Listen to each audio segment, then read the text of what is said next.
bismillah alhamdulillah ñi ngi sant yàlla subhanahu wa taala di jullee ka sëlmal ca sunu sang bu tedd ba sayiduna muhammad sallallahu alayhi wa alihi wa sallam ñi ngi leen di nuyu di leen wax assalaamu aleykum wa rahmatullahi wa barakaatu. ginnaaw loolu mbokk mi nga xam ne dafa laaj mu ne ndax am na kuréel ci chia yi goo xam ne du saaga saaba yi wala yépp a koy saaga. ngir tontu loolu dañuy wax ne am na kuréel goo xamante ne ci chia yi moo tudd az-Zaydiya nga xam ne ñoom ñoo topp Zayd ibnu Ali.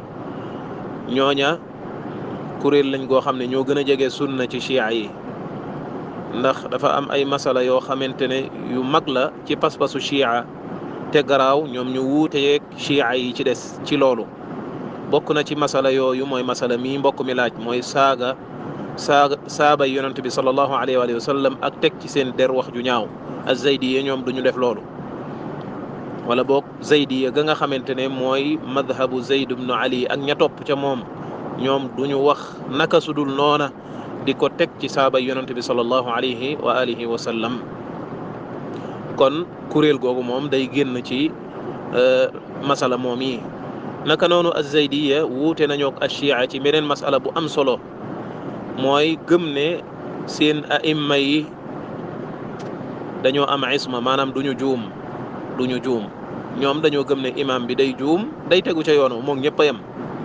waaye nag ñoom dañoo wax ne imam bi moom faaw mu nekk koo xam ne mujahid lay doon, faaw mu nekk kuy xeex ngir lislaam taxaw. waaye ñoom gëmuñu ne yilimaan ji imam seen aimma yooyu dañoo nekk ñoo xam ne ñu mucc ci njuumte lañ. ñoom ak yeneen nit ñi ñoo yem, dañuy juum dañuy tegi ca yoon wa. naka noonu az-Zaydiya wuute nañoo ak yeneen kuréeli chia yi te ñoom taqiya duñ ko jëfandikoo. taqiya mooy lan? mooy nit ki nëbb pas-pas bu bon bi mu yor, comme ni chia yi di def, di feeñal leneen ngir propagande. boo leen waxee ne da ngeen di saaga saaba yi ñu ne la loolu ñu njëkk ña ñoo ko bindoon seen i téere, waaye léegi loolu gëmatuñ ko.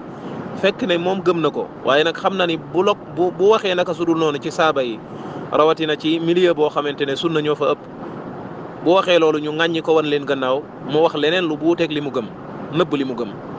moo tax ñoom ci seen diine dañ naan ku amul taqiya amul ngëm yàlla, maanaam faaw ngay nëbb sa pas-pas ngir nit ñi bañ laa daw, bañ laa wan gannaaw.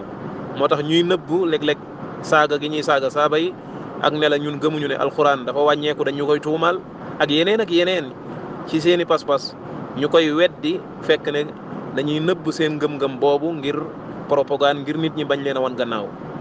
waaye kuréel gi di az-Zaydiya ñoom duñu fasuñu loolu di taqiya, ñoom gëmuñu ko. ndax taqiya googu mooy ak naafiq ci sharia. ndax naafiq mooy nit ki fas pas-pas bu bon waaye da koy nëbb di feeñal lu baax. te ñoom noonu la ñuy def, ndax li ñuy nëbb lu bon lay doon, mooy saaga saaba yi wala gëm ne alquran dafa manqué, wala gëm ne saaba yi ñi ëpp ci ñoom ay yéefar lañ comme Abu Bakar ak Omar. dañuy nëbb loolu, duñ ko feeñal saa su ne, rawatina milieu boo xam ne waa sunna ñoo fa ëpp. kon az-Zaydiya wuute nañoo ak chia yi ci ñetti masala yooyu nga xamante ne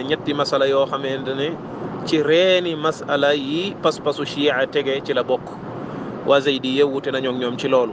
Zaydiya jamono bi ñi gën a bëri ca dëkk buñ naan al-Yaman, foofu lañ gën a bëri, donte al-Yaman léegi al-Shia al-Ithna Ashariya al-Imamiya te ñoom ñoo gën a tasaaroo ci adduna bi. ñoo nekk Iran, ñoo nekk Iraq, ñoo nekk Sénégal gii. Yaman léegi dañ fa bari lool, nga xam ne Zaydiya léegi amatuñ fa doole.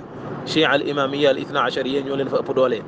Zaydiya it ci wàllu fiqh, mooy atte sharia yi ñuy jaamoo yàlla, dañ cee jege lool al-madhabu shafii, waaye dañ cee sori al-madhabu al-Jaafari bi nga xamante ne yeneen kuréeli chia yi lu mel ne al-Imamiya al-Ithna Ashariya, fiqhul Jaafari boobu moom mooy li nga xamante ne moom la ñuy jëfandikoo. te Jaafar as-Sadiq mañ koy askanale set ca wecc. kon loolu moo aju ci laaju mbokk moomu. wallahu taala a'la wa a'lam.